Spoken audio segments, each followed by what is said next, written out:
All right.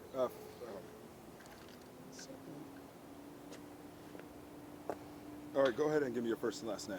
Yeah, Justin Weil, Spell it, Justin. Justinweil. Justin, Well, can I get you to come this way, and I'm gonna have you face this way. There you go. all right, so Justin, what are you doing exactly? I'm getting ready to launch my campaign for mayor here in Decatur. My hope is I'll be able to heal and unify the city as a whole.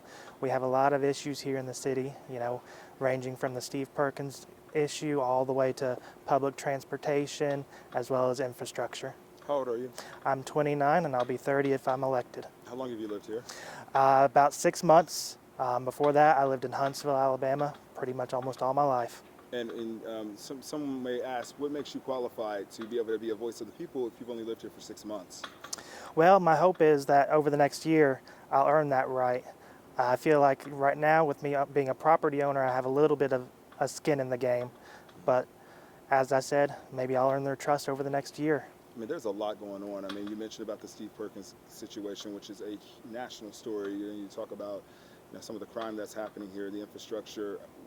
What gives you the qualifications? I mean, how do you know what to even do on day one? Well, that's going to be a hard sell. It's going to be talking with a lot of people, reaching out to the police department, dealing with the local community activists, as well as looking at other cities and seeing how they're handling it. Mobile had a similar incident, as many have pointed out, and they've created a police advisory board. Huntsville, not too long ago, during the George Floyd incidents, did the same thing. So I think Decatur has issues that we can look at and apply solutions to that other cities have done. When you talk about the black vote, I mean, a lot of black people feel like they're being overlooked here, like their voices don't matter, that they don't really have a seat at the table, and they're feeling like that way from the current mayor here. What makes you different than him, and how can you make sure that the black vote has a seat at the table? Yeah, I'm not black. I wish I could say that. But what I can say is I see no difference between black people and myself. We're all Americans. We're all working class. We're all going through struggles.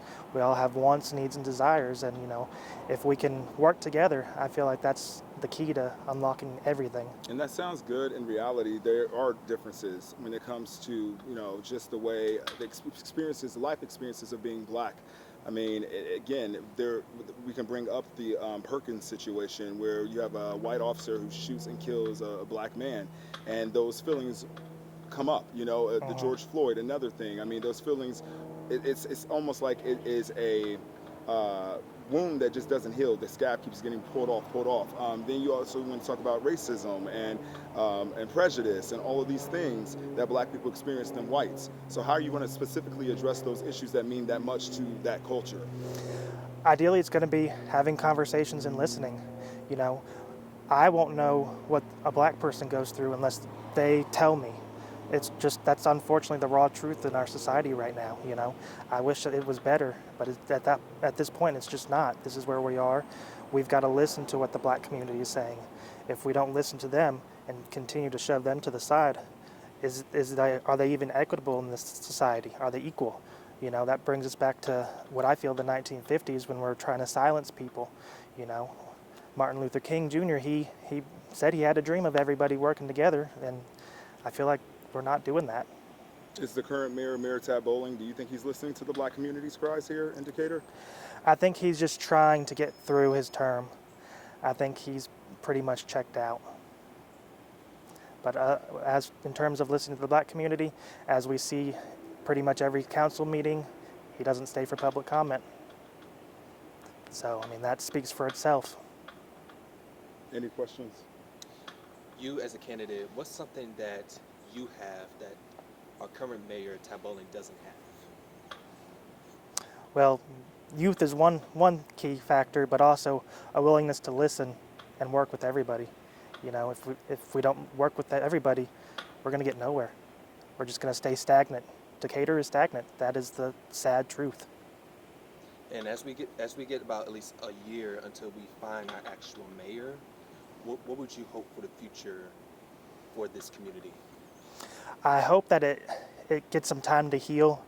I know for myself, on my campaign trail, I'm going to be doing town halls, in-person meetings, as well as fireside chats on Facebook.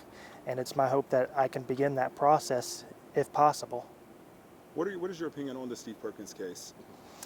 My opinion on that, it's in the court system right now. I think the best thing that city government can do is to make necessary reforms that they can, and to try to limit what they've said so far in handling the Steve Perkins case.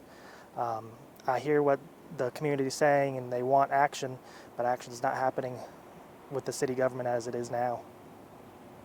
You saw the video. Were you disturbed? I was disturbed. What shocked me was the officers stood in the dark, you know, came out kind of as a surprise, and then it just shocked them, you know.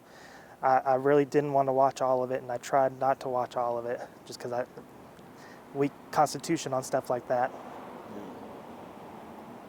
Message to the voters out there. What would you say to them directly? They're listening now.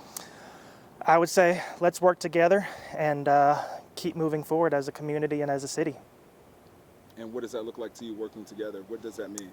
That means finding solutions to our infrastructure issues, our public transportation, the clear divide between the white and black community, as well as finding a way to help our children stay out of criminal activities. You know, we see every day gun violence here in the city, and it's increasingly becoming 14-year-olds, 15-year-olds shooting and killing each other over petty stuff.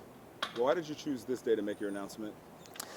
This day because it's a year from the election day for the mayor. It's also kind of, to me, it's as good a day as any. If you're willing to put yourself forward now, why wait until June when the city says, okay, you can apply? No, put yourself forward now, put in the time, and show the community, hey, I'm here for you. All right, so you said June. What about, you talking about June of next year? June of next year is when you qualify with the city, but I've already put in my paperwork with the state, and I've qualified with the state. Okay. All right. I have no questions. I'm ready. Anything else I failed to ask? No, sir. All right, cool.